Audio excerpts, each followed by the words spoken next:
Apabila kita hendak menjalani satu jalan tariqah menuju ke tempat yang diridai Allah, surga, atau bila kita hendak menjalani satu jalan untuk ma'rifat kepada Allah, maka itu diperlukan ada guru yang membimbing kita. Perjalanan menuju surga itu adalah perjalanan yang panjang. Lagi perjalanannya itu sulit. Perjalanannya itu banyak simpangan-simpangannya. Nah, kalau ada guru yang membimbing kita, maka kita akan tersesat dalam perjalanan itu. Sifat-sifat guru yang mursyid, supaya jangan mudah seseorang itu mengaku bahwa dirinya adalah seorang guru yang mursyid.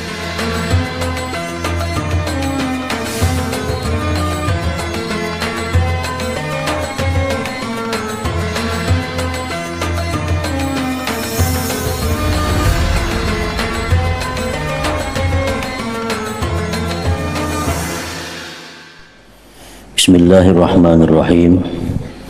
Alhamdulillahi Rabbil Alamin. Wabihi nasta'in ala umurid dunya waddin. Wassalatu wassalamu ala ashrafil anbiya'i wal mursalin Sayyidina Muhammadin wa ala alihi wa sahbihi ajma'in. Nasihat ke-16. Carilah guru yang mursyid. Nasihat Imam Al-Ghazali rahimahullah kepada anak murid beliau khususnya dan kepada kita seluruhnya. Wahai anakku yang tercinta, sayogianya bagi seseorang yang menjalani jalan akhirat itu bahwa ada baginya seorang guru yang mursyid, yang membimbing, artinya lagi pandai mendidik, supaya guru itu dapat menghilangkan daripadanya perangai-perangai yang jahat dengan didikannya. Lalu guru itu menggantikan di tempat perangai yang jahat tadi akan akhlak yang mulia. Jadi artinya bahwa apabila kita hendak menjalani satu jalan tariqah menuju ke tempat yang diridai Allah, surga, atau bila kita hendak menjalani satu jalan untuk ma'rifat kepada Allah, maka itu diperlukan ada guru yang membimbing kita. Kada bisa kita hanya dengan membaca buku, kada bisa kita hanya dengan mendengarkan kaset.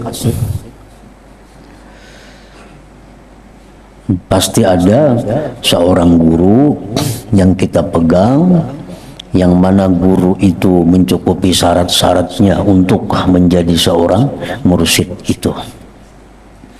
Nah, karena demikian, perjalanan menuju surga itu adalah perjalanan yang panjang. Lagi perjalanannya itu sulit. Perjalanannya itu banyak simpangan-simpangannya.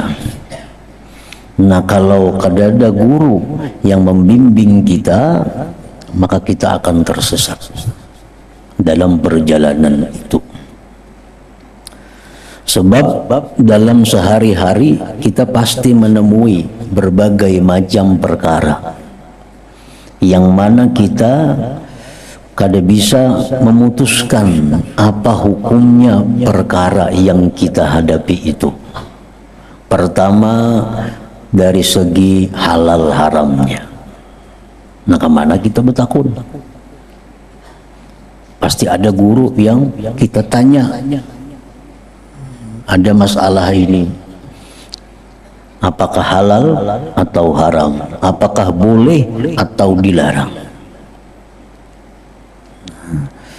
Nah kemudian lagi perlu kita tanyakan, sesudah itu jelas hukumnya adalah boleh, apakah ini baik dilakukan atau tidak bagus dilakukan. Karena sesuatu yang boleh itu bisa membawa kepada kebaikan, bisa membawa kepada kejahatan. Karena tentu setiap yang boleh itu baik. Karena tentu setiap yang dibolehkan itu baik dilakukan bagi orang yang sedang menjalani satu perjalanan untuk mendapatkan kemuliaan di sisi Allah Subhanahu wa ta'ala. Nah, jadi artinya mesti kada kawa lepas, kada kawa jauh dengan seorang guru yang bisa membimbingnya, baik dalam hal zahir, hal fikih umpamanya tentang sembahyang, wudu, jual beli dan sebagainya, dan apalagi tentang batin, tentang hati. Nah, bagaimana caranya menghadapi demikian? Apakah hati kita boleh demikian? Nah, itu perlu guru yang mengarahkan kepada kita.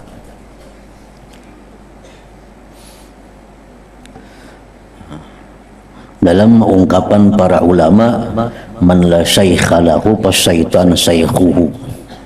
Orang yang tidak ada punya guru, maka syaitanlah guru orang itu. Nah, kita kadang bisa memaham buku yang kita baca. Kadang-kadang kita kadang bisa jelas ceramah yang kita dengar hanya lewat media. Kita kadang paham kemana bertakun, kemana bertanya. Nah, jadi mesti ada orang yang mau kita tanyai, kita takuni apa ini hukumnya, baik kadanya.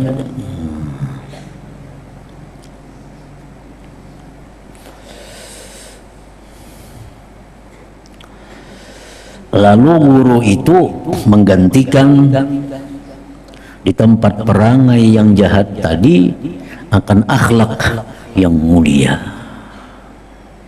Yang dulunya seseorang ini ada ria, nah kayak apa cara supaya guru itu bisa merubahnya menjadi ikhlas.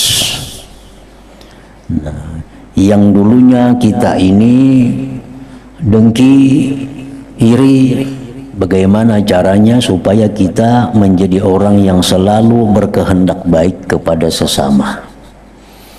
Yang dulunya kita ini pendendam, pemarah, nah bagaimana supaya kita menjadi orang yang pemaaf.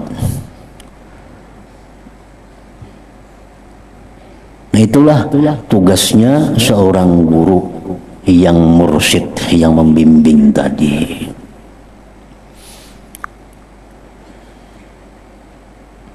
Imam Al-Ghazali mengatakan, apabila kita tidak menjumpai seorang guru yang membimbing kita, atau kita dapat cuma orang kada mau menerima kita, ada cara lain untuk membimbing kita ke jalan ma'rifat itu, yaitu dengan cara kita mengangkat kawan. Syaratnya kawan ini jujur, kawan ini sayang dengan kita. Kita angkat inya kawan dan kita minta kepadanya agar menegur aku, agar mengingatkan aku bila mana engkau melihat aku menyimpang dari jalan yang benar. Nah itu cara yang kedua. Kalau kita kali dapat seorang guru, cari kawan yang baik, cari kawan yang jujur, yang sayang dengan kita. Nah kita minta kepadanya supaya ini membimbing kita, artinya menunjukkan kepada kita apa-apa yang kada nyaman dilihatnya daripada kita itu. Sayyidina Umar berkata, rahimallahu mra'an ahda ilayya uyubi Ujar Sayyidina Umar, Allah merahmati kepada orang yang menunjukkan kepadaku tentang kekuranganku, tentang kejahatanku.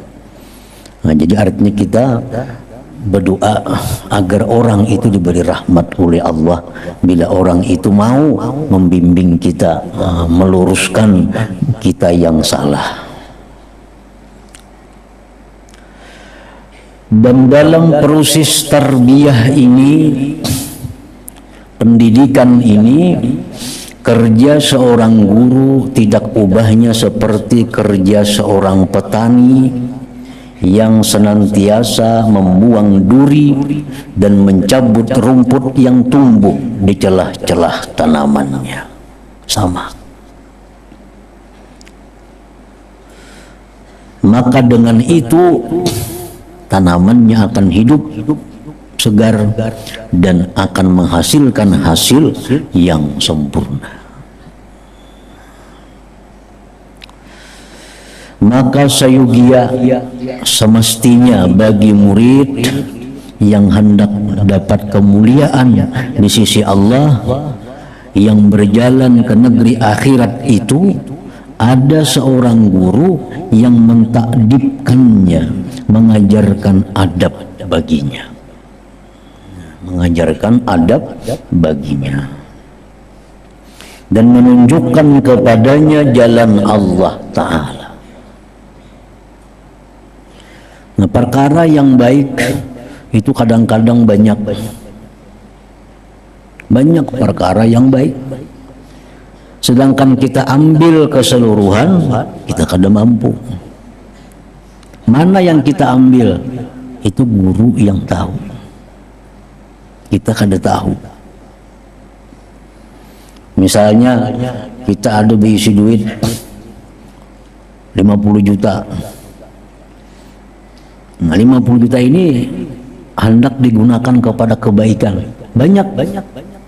50 juta ini bisa dibawa umrah, bisa dibangunkan musalla atau masjid, bisa digunakan maulah pesantren madrasah. Nah, 50 juta ini bisa ditukarakan pakaian, dibagi-bagi kepada orang yang perlu. 50 juta ini bisa duitnya ditukarakan baras, dibagi kepada orang-orang yang perlu baras. Banyak. Apa yang terbaik yang kita lakukan di antara sekian banyak kebaikan itu? Nah, kita kada bisa milih kalau kita belum ma'rifat kepada Allah Subhanahu wa Ta'ala. Pilihan kita itu biasa bercampur dengan hawa nafsu. Nah, pilihan kita biasanya bercampur dengan hawa nafsu. Kita ingin duit 50 juta ini kita hadiahkan, kita sumbangkan, sehingga timbul kita sebagai orang yang penyumbang. Nah, barangkali kita enggan memberikan duit sekian banyak kepada orang yang memerlukan, tapi orangnya tersembunyi. Kalau kita berikan duit kepada inya, orang kada tahu. Nah, kita mungkin enggan.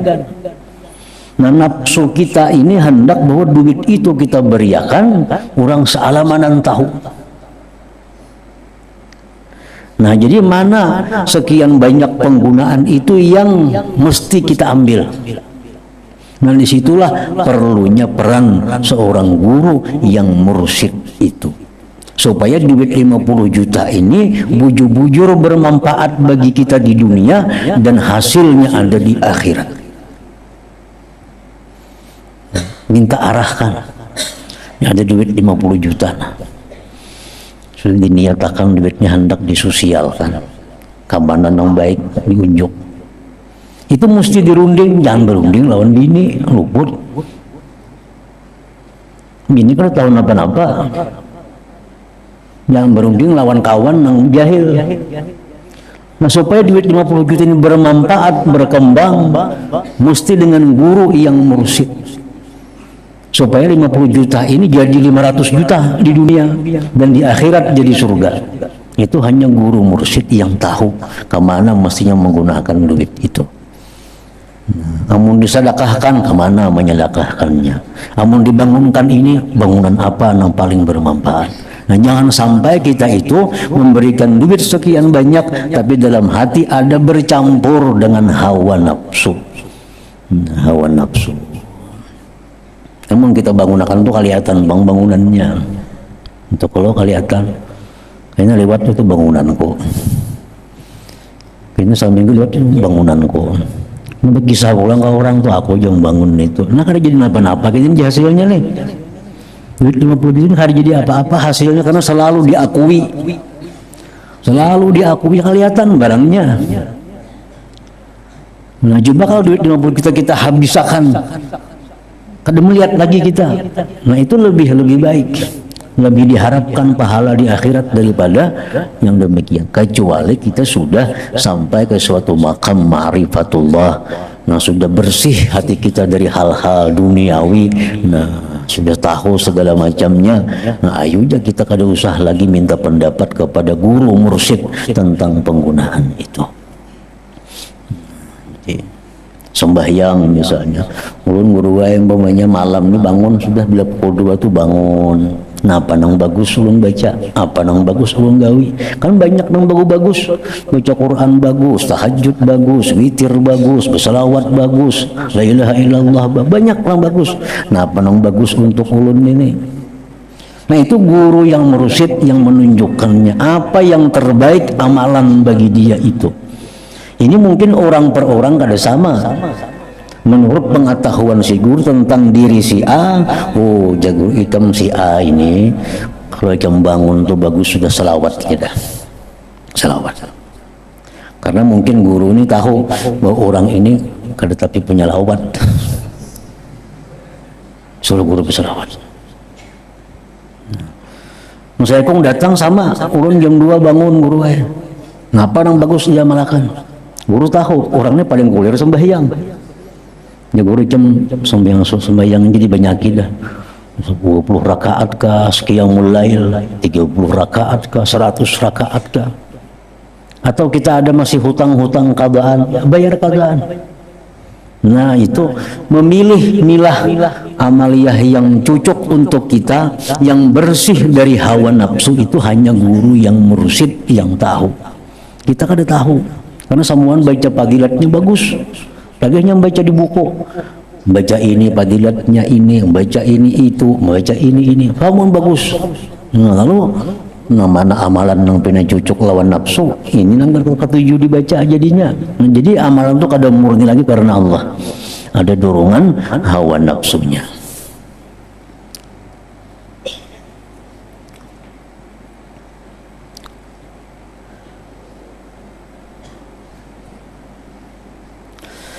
Karena Allah Ta'ala telah mengutus segala Rasulnya untuk menjadi pembimbing bagi sekalian hambanya.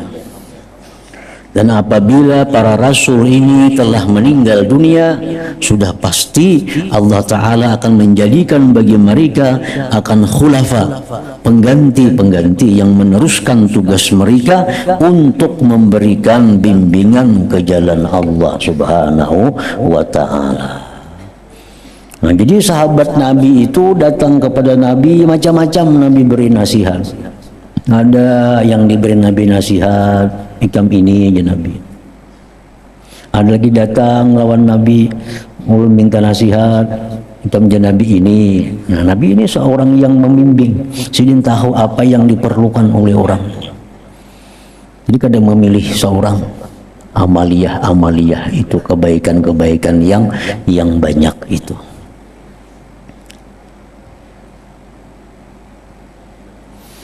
Jadi kalau kita sudah punya ilmu fikih yang cukup, ya mungkin kada perlu bertakun tentang halal haram, karena sudah tahu hukumnya.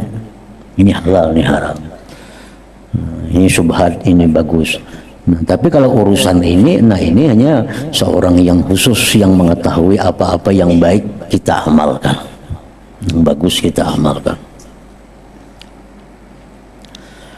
Dan sifat-sifat seorang guru yang mursyid yang layak mengganti Rasulullah sallallahu alaihi wasallam itu ialah bahwa ia seorang yang benar-benar alim. Nah, orang yang jadi guru, pembimbing ini orang yang benar-benar alim, yang benar-benar bisa mencukupi apa yang diperlukan oleh muridnya. Dia alim dalam masalah tauhid, sehingga kalau muridnya ini ada kesulitan dalam menghadapi hal ihwal ilmu tauhid, nah gurunya bisa mengarahkan. Si guru ini orangnya harus alim dalam bidang fikih. Nah, sehingga kalau murid ini menjumpai perkara-perkara yang sifatnya fikih, guru bisa mengarahkan tentang ilmu fikih.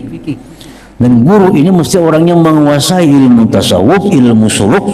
Nah, karena bila muridnya ini mengalami halangan-halangan tentang masalah tasawuf, gurunya bisa menjelaskan itu. Misalnya si murid orang tuanya atau dan sanatnya meninggal dunia, banyak bisi harta. Datanglah guru, nah guru Abah Ulun meninggal, bertinggal harta sekian, bertinggal ini, kayak apa cara membagi warisnya. Nah, bila guru ini kada bisa jadi ahli faraid, kada kawa jadi guru mursyid. Harus menguasai ilmu fikih. Apapun yang dibutuhkan oleh murid, nah ini bisa mencukupi. Nah, itu orang yang berhak disebut guru mursyid itu. Menguasai ilmu tauhidnya, fikihnya, dan tasawufnya. Tetapi bukan semua orang yang alim layak menjadi pengganti kepada Rasulullah Sallallahu Alaihi Wasallam. Jadi ada istilah kullu mursyid alim walaysa kullu alim mursyid. Nah, setiap orang yang mursyid itu pasti alim, dan bukanlah setiap orang yang alim itu bisa menjadi seorang mursyid, seorang pembimbing itu.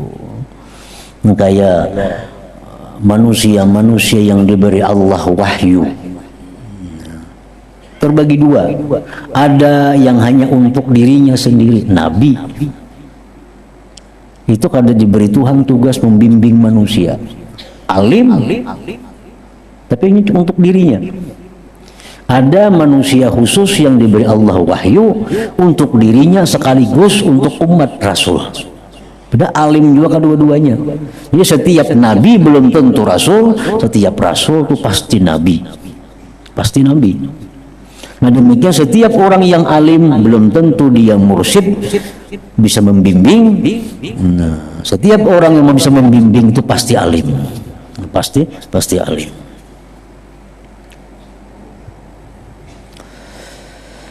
Dan sekarang akan aku sebutkan, ujar Imam Ghazali, sifat-sifat guru yang mursyid secara ringkas, supaya jangan mudah seseorang itu mengaku bahwa dirinya adalah seorang guru yang mursyid. Ada standarnya, ada ukurannya, baik secara zahir maupun secara batin, sehingga dia berhak disebut sebagai seorang mursyid, pembimbing itu. Pertama, seorang guru, sifat-sifat seorang guru yang mursyid itu ialah: pertama, seorang guru yang berpaling daripada mencintai dunia dan mencintai pangkat. Jadi seorang guru mursyid ini dia harus orang yang cinta akhirat. Kalau ingin mencintai dunia, kayak hendak membimbing orang supaya jangan mencintai dunia. Nah, jadi seorang guru yang mursyid ini adalah motivasinya adalah akhirat. Akhirat. Segala perbuatannya, tindakannya itu adalah tujuannya akhirat. Bukan untuk mengejar kekayaan atau kepangkatan duniawi ini. Nah, pertama itu. Kedua, beliau seorang guru mursyid itu telah berguru dengan gurunya yang mursyid, yang banyak mengetahui tentang segala hal. Jadi seorang guru yang mursyid, pembimbing ini, dia harus mesti pernah jadi seorang murid dari seorang guru yang mursyid. Karena kalau kayak itu kita kada ada pengalamannya. Kada ada pengalamannya. Jadi seorang guru yang mursyid itu, kalau kita hendak berguru lawan sidin itu, kita harus tahu siapa garang guru sidin itu dulu. Siapa garang pembimbing sidin itu dulu. Karena kadang mungkin seorang bisa jadi guru yang membimbing kalau dia belum pernah dulunya dibimbing oleh seseorang guru yang mursyid itu. Nah, kalau kita hendak berpegang dengan seseorang guru yang mengurus rohani kita, kita mesti tahu guru itu siapa garang dulu gurunya. Siapa dulu mursyid sidin itu siapa?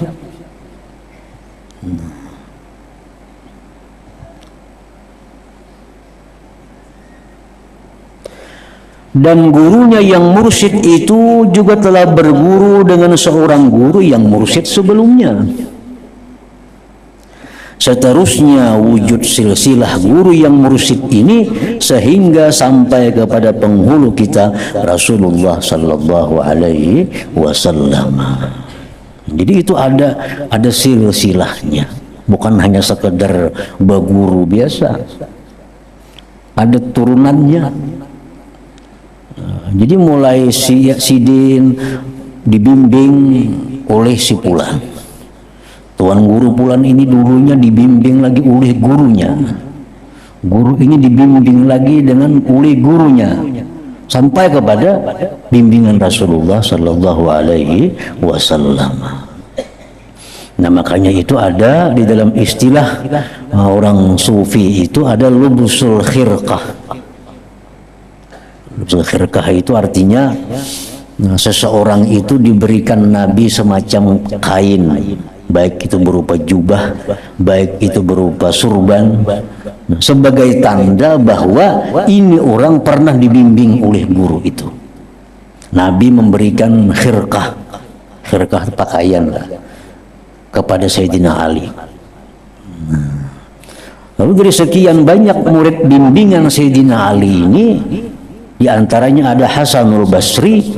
Nah, Sayyidina Ali memberikan itu khirqah tadi pulang, lain khirqah yang pertama, khirqah lain lagi, khirqah yang dipakai Sidin. Nang berian Nabi itu disimpan untuk seorang. Nah, lalu pakaian seorang sehari-hari ini ada yang dikasihkan dengan seorang murid, tanda bahwa ini orang adalah pernah dibimbing. Nah, lalu si murid Sayyidina Ali Hasanul Basri ini terhadap bimbingan murid-muridnya itu diberikan lagi ada khirqah lain lagi, khirqah sidin pulang, sebagai tanda bahwa itu adalah khirqah bimbingan. Nah, sampai berlaku kepada zaman sekarang.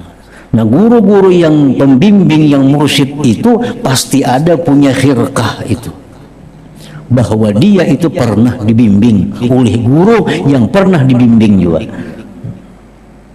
Jadi kadangkala orang itu bisa membimbing kalau dia belum pernah berpengalaman dibimbing. Dan itu ditandai dengan silsilah lubusul khirqah namanya, tandanya.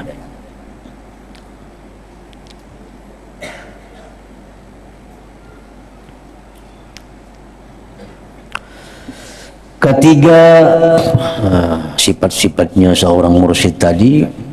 Jadi kita harus tahu bujur,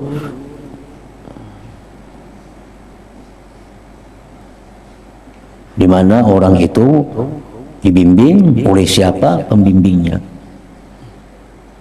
Karena urusan ini urusan rohani. Kalau sudah menyimpang, kalau sudah sesat, akan sulit kembalinya, sulit mencabutnya. Kita ini sudah mulai berguru dengan yang salah, ngalih berpindahnya. Apalagi sudah sekian tahun berguru dengan guru yang kada jelas asal usulnya. Padahal ini guru pembimbing rohani kita. Nah, setiap kali kita bisa bertakun masalah ini nah itu. Jadi sebelum kita menjadikan orang itu sebagai guru pembimbing kita tahu bujur dulu. Guru itu siapa? Mengajinya di mana? Pembimbing sidin itu siapa? Sampai kepada Rasulullah atau kada, itu mesti ada. Lain hal kita mengaji ilmu nahu, itu kada jadi masalah. Mengaji ilmu saraf, itu kada jadi masalah. Siapakah gurunya? Nah, mengaji ilmu nahu, ilmu bahasa Arab, itu kada jadi soal. Macam kamus munjid itu kan orang kada Islam no mengarang, banyak dipakai oleh orang Islam karena bagus bahasa Arabnya. Ini artinya itu kada jadi masalah. Tapi kalau untuk urusan ruhani kita, nah kita mesti berpilih. Nah, pilih mujur.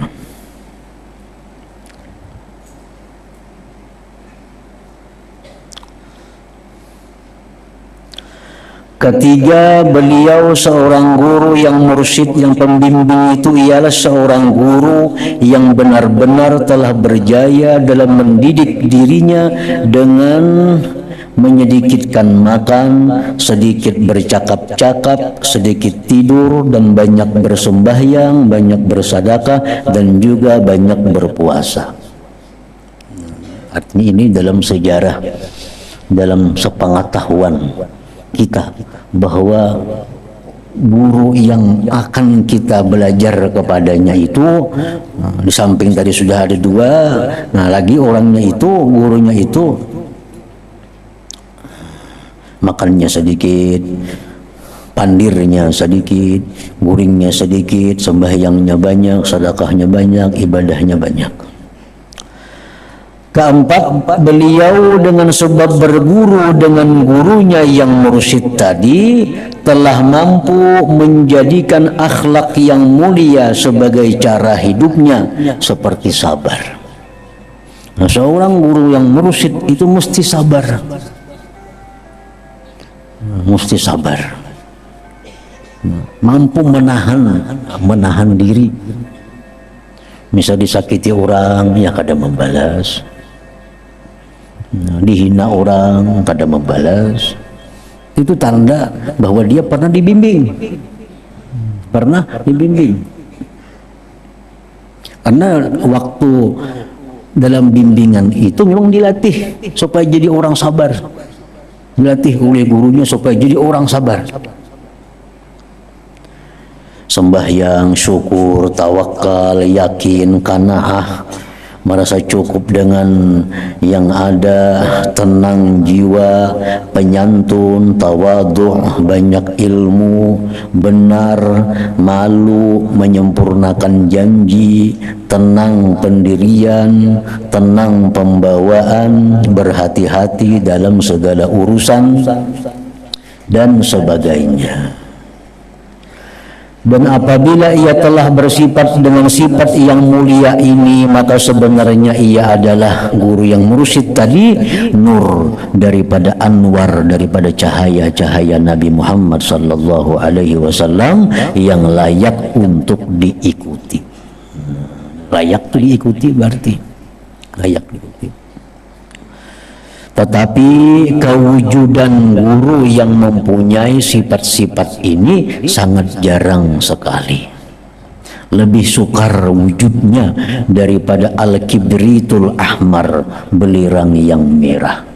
Nah, guru-guru yang bisa membimbing tadi artinya jarang didapat, sulit dicari, sulit ditemui, sulit dihubungi. Dan siapa yang telah mendapat karunia yang baik, lalu ia bertemu dengan syekh guru yang mursyid pembimbing ini, dan pihak syekh, pihak guru pula bersedia untuk membimbingnya, maka hendaklah ia benar-benar menjaga adab-adab terhadapnya, sama ada yang zahir atau yang batin.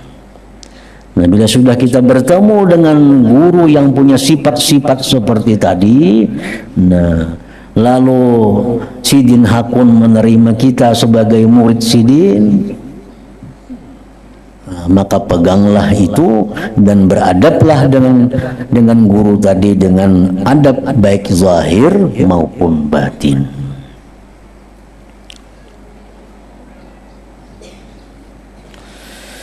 Adapun adab-adab yang zahir, yaitu pertama, kalau sudah kita dapat dengan guru tadi, Sidin Hakun mengajari kita Sayyidina Haq pun menerima kita. Adabnya pertama bahwa ia jangan sama sekali bertengkar dengannya. Jangan mahu wali lawan guru artinya.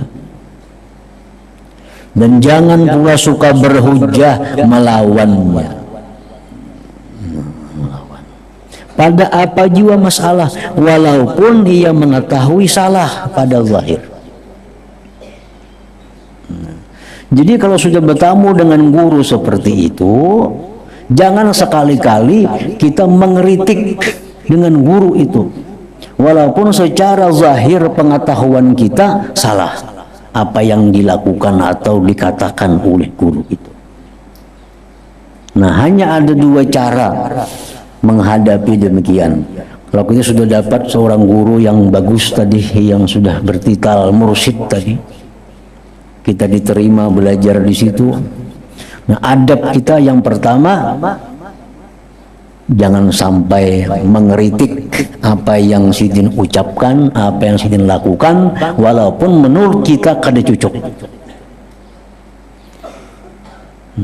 Kalau nya kada bisa itu, kada bisa taslim ngarannya. Ini sudah Maya cikatkan bahwa apa yang dilakukan oleh guruku itu pasti ada dasar hukumnya. Aku belum tahu. Kada perlu mengkritik. Nah, pas dia nangka itu, maka dilarang dalam agama. Kita mungkin sedikit ilmunya.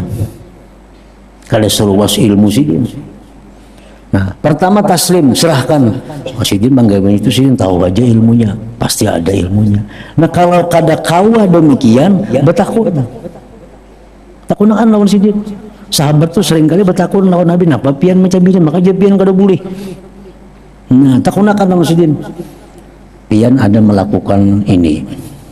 Sedangkan dalam pelajaran yang pian ajarkan itu perbuatan yang dilarang Nabi. Kenapa pian melakukan ini? Nah, lebih baik itu daripada mengkritik di hati. Kenapa sih mengadakan haram tapi siangnya menggawi? Nah, itu mengkritik ngarannya. Ini sudah diputus hubungannya dengan guru secara hakikat dari Allah Subhanahu wa ta'ala. Kalau kita mengkritik dalam hati kita demikian. Kenapa sih dia kayak itu semalam mengadakan haram? Sekali sih menggawi. Nah, itu mengkritik. Nah, sejak itu kita diputus hubungan silsilah ilmu daripada guru itu. Hanya ada dua, satu kita pasrah, pasti sirin ada ilmunya, pasti sirin ada alasannya yang benar. Kalau kada kawa juga, datangi sidinnya, betakun bujur-bujur, supaya jelas, supaya mengerti. Nah, kayak Nabi Ibrahim lawan Tuhan. Dia Nabi Ibrahim, ya Rabbi arini kaifa tuhyil mauta. Wahai Tuhan, perlihatkan kepadaku bagaimana engkau itu bisa menghidupkan yang sudah mati. Nah, ini Quran nih. Nabi Ibrahim bertanya lawan Tuhan, perlihatkan wahai Tuhan bagaimana engkau bisa menghidupkan yang mati. Ibrahim, Tuhan menjawab, awalam tu'min, apakah engkau tidak percaya hai Ibrahim bahwa aku bisa menghidupkan yang mati?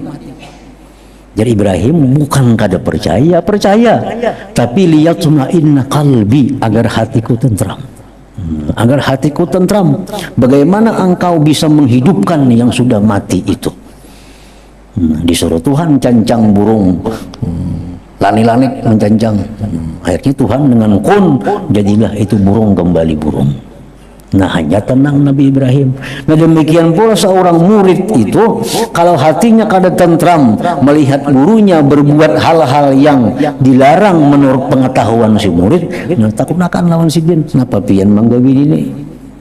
Supaya hati ulun tenang. Nah, kenapa ada kapian dalilnya atau apa hukumnya? Nah, itu kena jawaban guru macam-macam. Bisa guru itu menjawab dalilnya, jadi guru ini dalilnya. Bisa aja guru cuma mengaji kita harus kita dapat saja ilmunya. Bisa juga kayak itu. Kemudian hampir mengaji terus dia guru. Karena kan bertamu ini dalil apa nanggo gawe itu pada kada salah. Nah, itu kena jawaban guru kada jauh di antara yang demikian itu.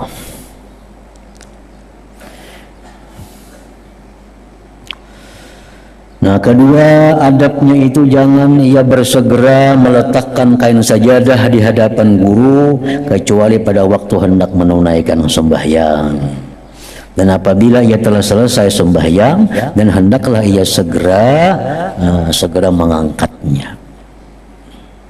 Jadi misalnya kita seorang murid nih, sembahyang masih lawas lagi, sudah mengunjung sajadah lawan guru, untuk ada adab ngarannya. Nah, sudah waktu sembahyang sampai, sidin sudah siap anak sembahyang, nah hanyar diurakakan sajadah itu. Itu masuk bagian adab yang zahir. Ketiga, jangan ia memperbanyak sembahyang sunat di hadapannya. Ini di hadapan guru bertasbih. Itu kan ada adab ngarannya. Di hadapan guru itu yang paling baik dua. Satu, mendengarkan apa jar guru, nang kado betakon apa nang kado paham. Jangan bertasbih di hadapan guru. Itu kan ada adab ngarannya. Padahal baik aja bertasbih kalau berzikir bagus. Cuma kalau di hadapan guru itu kan ada adab. Di hadapan guru yang paling baik, satu, mendengarkan apa nang jasidin, nang kado betakon apa nang seorang kado paham. Itu lebih mulia daripada sembahyang sunat di hadapan sidin, daripada bertasbih. Itu tanda kada beradab ngarannya. Nah, keempat, hendaklah ia mengamalkan apa-apa yang disuruh oleh gurunya dengan kadar kemampuannya. Adapun adab-adab yang batin pula, yaitu pertama, segala sesuatu yang ia dengar daripada gurunya dan telah diterimanya pada zahir, maka jangan sekali-kali ia mengingkarinya pada batinnya. Jangan pada perbuatan dan jangan pula pada perkataan, supaya ia terselamat daripada tanda orang yang munafik. Ini secara zahir, kenapa nang jaguru hakun aja, cuma hati menolak. Nah, itu orang munafik ngarannya. Itu sudah kehilangan adab batin, sudah kehilangan adab batin. Disuruh guru gawi ini, gawi ya, tapi hati kada tuju ini. Nah, itu sudah munafik ngarannya dengan gurunya. Dan seandainya ia tidak dapat berbuat demikian, maka sebaiknya tinggalkan saja gurunya itu sehingga sampai suatu masa yang ia dapat menyamakan batin dengan zahirnya. Namun kada sanggup kayak tadi, baik berjauh aja dulu dan beparak guru dulu, berjauh. Sudah siap kena masanya, nah hanyar beparak. Kedua, hendaklah ia menjauhi daripada bersahabat dengan orang yang jahat, supaya ia dapat mengusungkan lembaran hatinya daripada segala perhubungan dan pengaruh syaitan manusia. Maka dengan itu akan suci hatinya daripada kekuturan syaitan, dan walau bagaimanapun ia mesti memilih kefakiran daripada kekayaannya. Nah, seorang murid itu orang yang banyak diberikan tugas-tugas oleh gurunya. Nah, sehingga apapun yang diperintahkan oleh gurunya untuk kebaikan dirinya, itu mesti dia tinggalkan. Walaupun itu merugikan dalam segi duniawinya. Walaupun merugikan dalam segi duniawinya. Karena itu perintah guru, tinggalkan. Nah, mesti ditinggalkan kalau sudah kita mempunyai guru yang membimbing itu. Nah, kemudian nasihat ke-17, intisari ilmu tasawuf.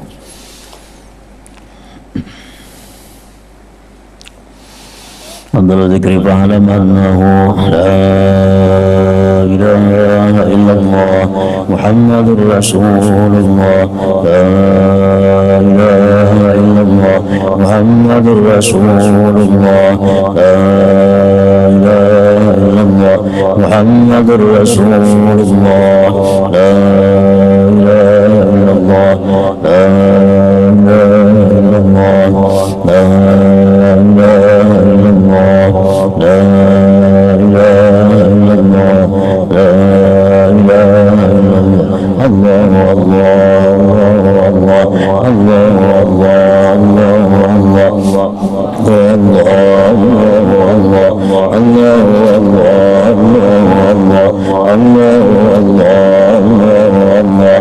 Allah Allah Allah Muhammadur رسول الله لا إله إلا الله محمد رسول الله لا إله إلا الله محمد رسول الله لا إله إلا الله الفاتحة من الرحمن الرحيم الحمد لله يا أيها الرجل من شفاعة صلوا عليه وسلموا تسليما اللهم صل وسلم